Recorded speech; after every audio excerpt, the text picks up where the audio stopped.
네, 오늘 함께 살펴보실 하나님 말씀은 베드로전서 4장 1절부터 6절까지 말씀입니다.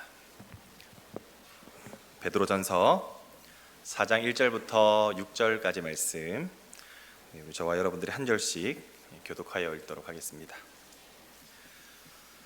그리스도께서 이미 육체의 고난을 받으셨으니 너희도 같은 마음으로 갑옷을 삼으라. 이는 육체의 고난을 받은 자는 죄를 그쳤음이니라.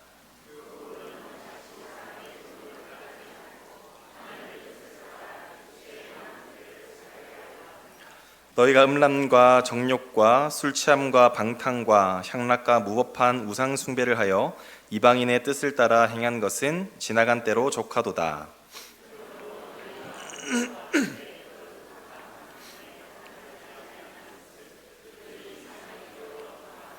그들이 산자와 죽은 자를 심판하기로 예비하신 이에게 사실대로 고하리라.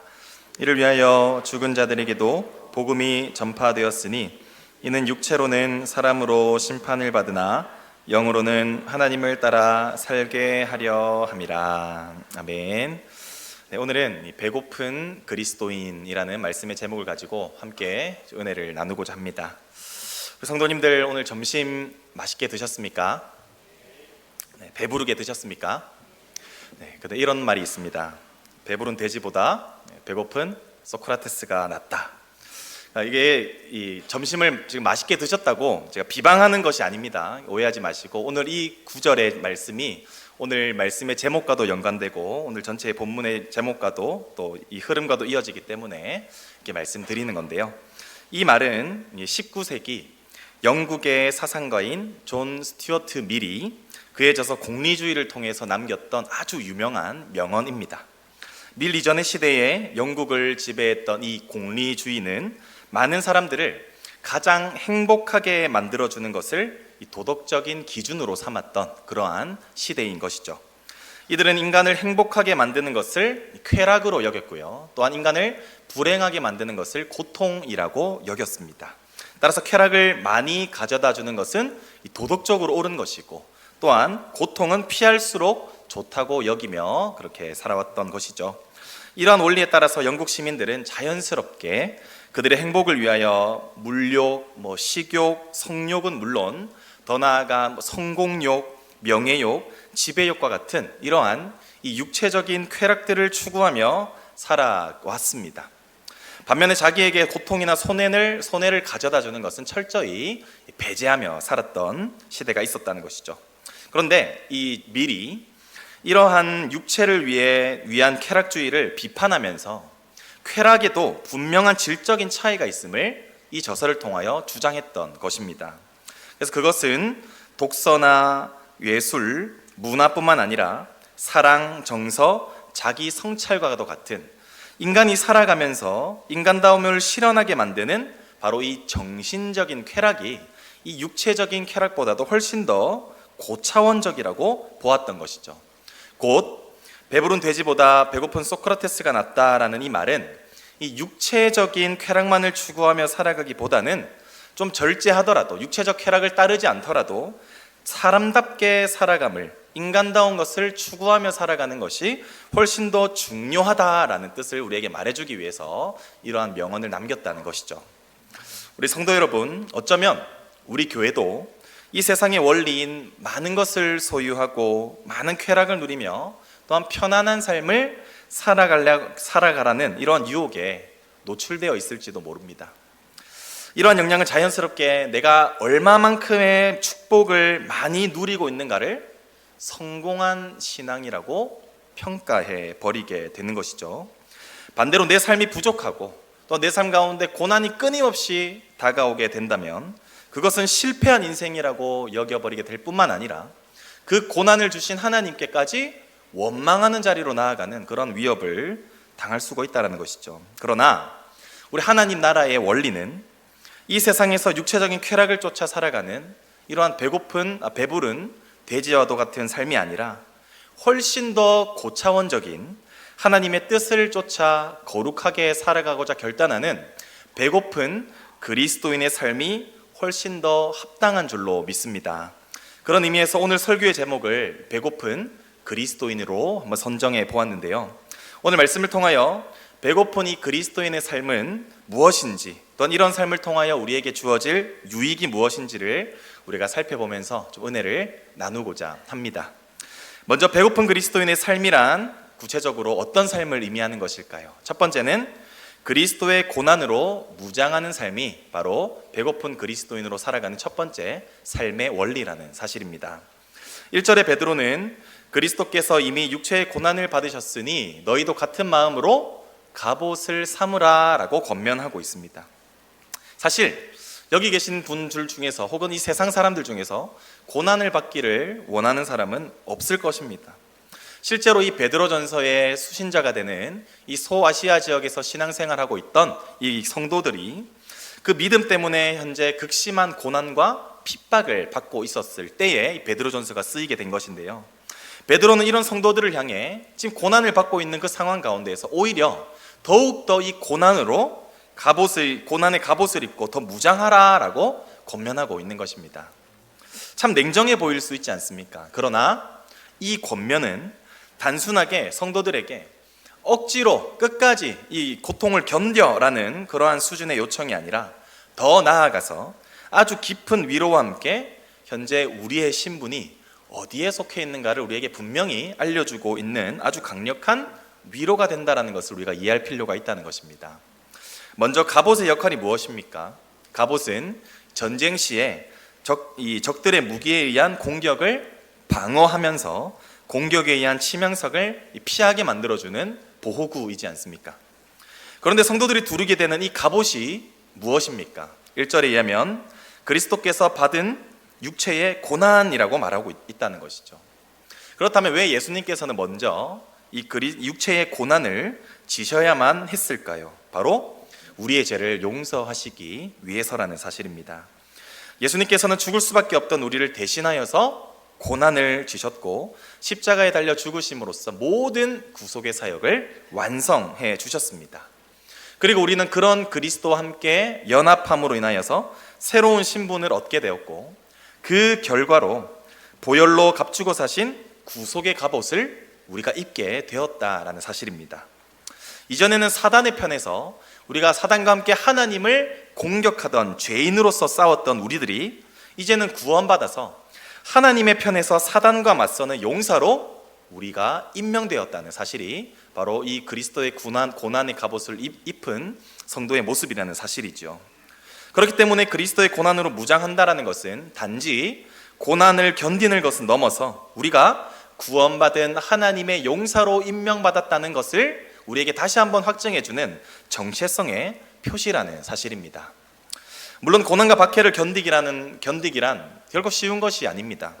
그러나 성경은 고난과 박해가 결코 우리에게 치명상을 입힐 수는 없으며 우리가 또한 이 고난과 박해를 능히 이겨낼 수 있음을 분명히 약속하고 있다는 것인데요. 우리 이것은 같이 한번 좀 읽어봤으면 좋겠습니다. 창세기 3장 15절입니다. 우리 같이 읽겠습니다. 하이라이트 부분만 읽겠습니다. 여자의 후손은 내 머리를 상하게 할 것이요 너는 그의 발꿈치를 상하게 할 것이니라. 이 말씀처럼 여자의 후손으로 오신 예수님께서는 사단의 머리에 치명상을 입히심으로써 완전한 승리를 이루어 주셨다는 것입니다. 그러나 사단은 단지 이 예수님의 발꿈치만 상하게 할 뿐 결코 치명상을 입힐 수는 없다라는 사실이죠. 이는 그리스도와 연합한 성도들에게도 동일하게 주어지는 약속의 말씀이라는 사실입니다. 비록 그리스도로 인하여서 우리가 박해와 핍박을 당할 수는 있으나 그 아픔은 일시적인 것들 뿐이며 우리를 결코 그리스도로부터 끊어낼 수 있는 그러한 치명상은 우리에게 입힐 수가 없다라는 것이 바로 성경에 약속된 이 말씀이라는 사실이죠.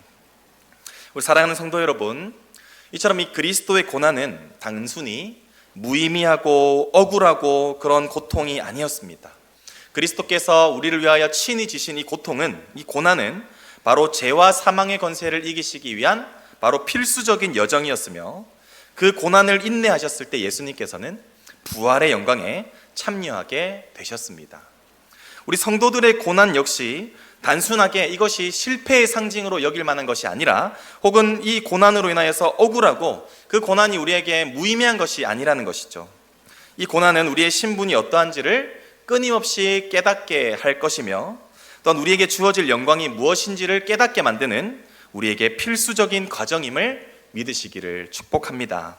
이 진리를 우리가 기억하면서 우리가 고난을 피하여 쉽게 신앙생활할 수 있는 그 길도 있지만, 우리에게 주어질 이 부활과 이 그리스도의 고난을 우리가 갑옷으로 무장하고, 오히려 이 고난에 우리가 적극적으로 동참하셔서 우리에게 주어질 이 부활과 하나님의 나라를 우리가 더욱더 이 땅을 살아가면서 생생하게 소망하며 살아갈 수 있는 우리 모든 성도님들이 되시기를 예수 그리스도의 이름으로 축복합니다. 그렇다면 배고픈 그리스도인의 삶 두 번째는 과연 무엇일까요? 그것은 육체의 쾌락이 아니라 바로 하나님의 뜻을 쫓는 삶을 우리가 살아가야 한다라는 사실입니다. 우리가 그리스도의 고난을 갑옷으로 삼기로 결단했다면 이제 우리에게 조금 더 적극적인 삶의 자세가 요구되었다는 뜻입니다. 그것은 바로 죄와 싸우고 하나님의 뜻을 쫓아 살아가는 삶이라는 사실이죠. 여러분 2절에 한번 보시면, 그 후로는 다시 사람의 정욕을 따르지 않고 하나님의 뜻을 따라 육체의 남은 때를 살게 하려 함이라 라고 말씀하고 있습니다.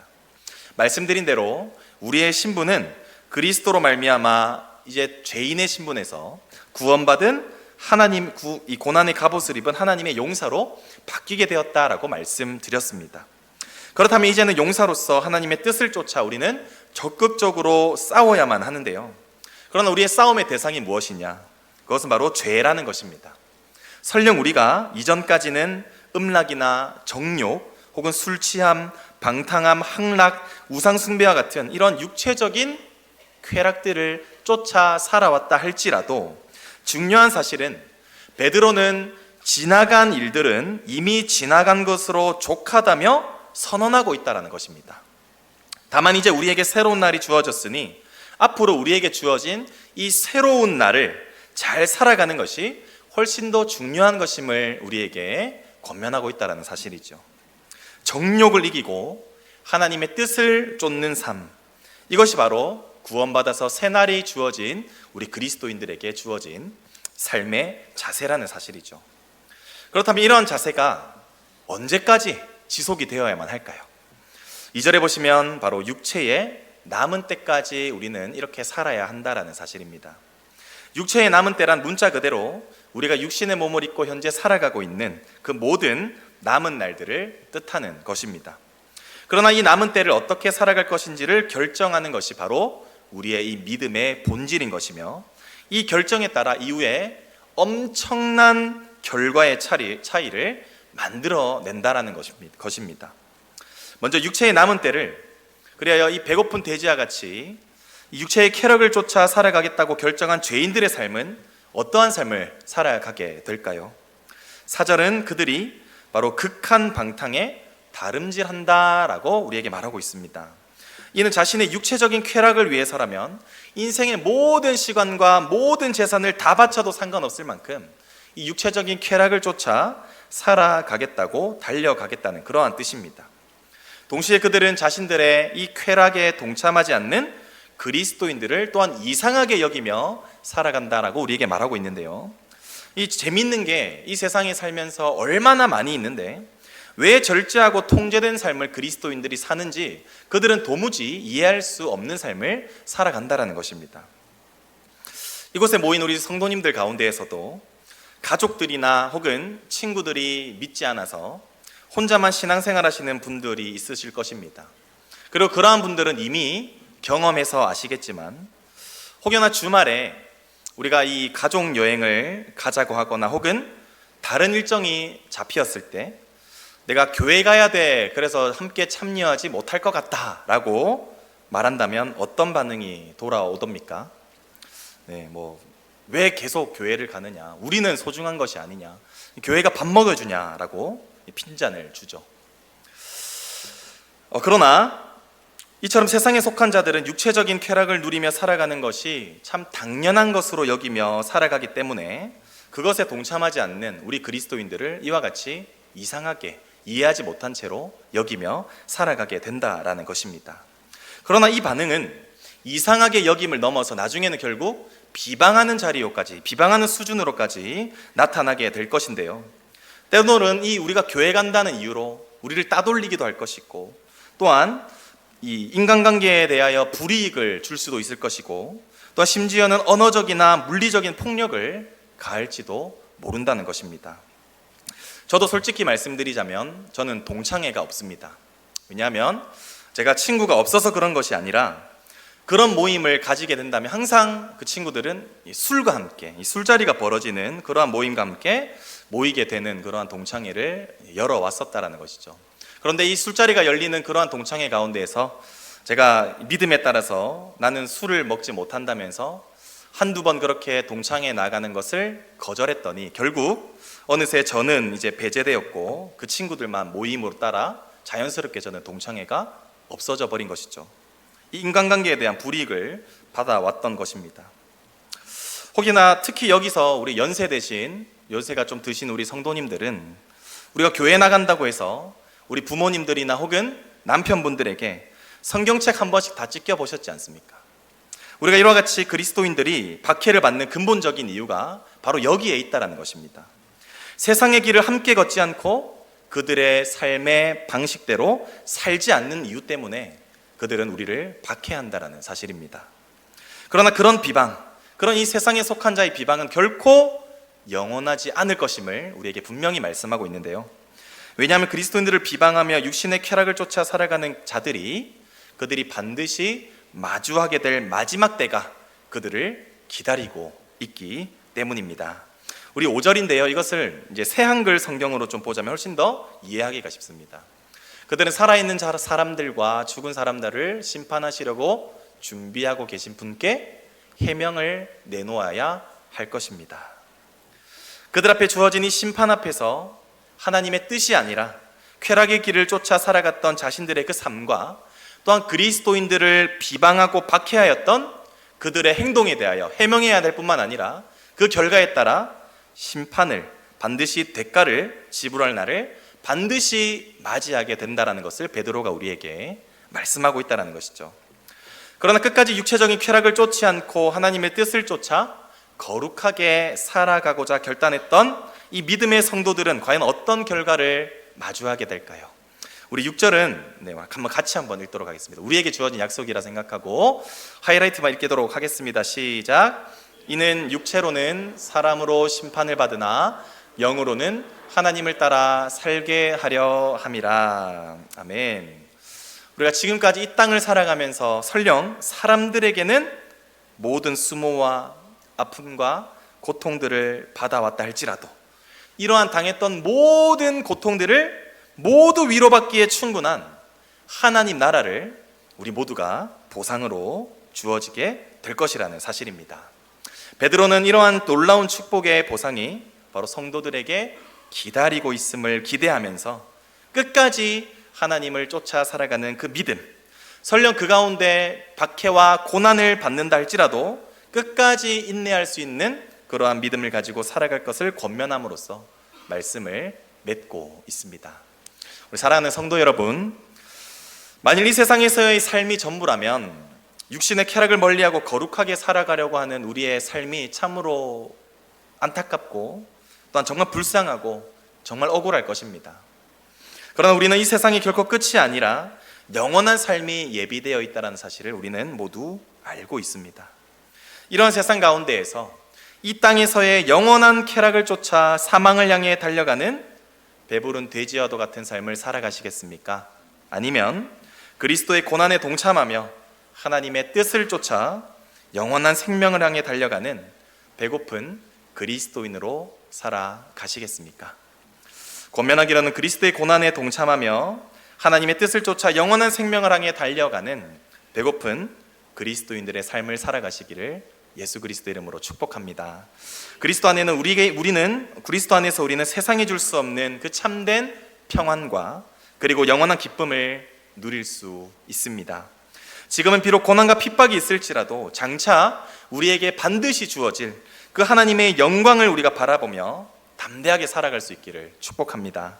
그래야 우리가 하나님의 심판대 앞에 서는 그날까지 거룩한 믿음의 삶을 우리가 끝까지 인내하면서 그 고난을 오히려 우리의 무기로 삼아, 방패로 삼아 정말 적과 싸워 이기고 죄와 싸워 이기며 또한 인내하며 끝까지 주님을 바라보며 주님의 뜻을 쫓아 살아갈 수 있는 우리 모든 성도님들이 되시기를 예수 그리스도의 이름으로 축복합니다.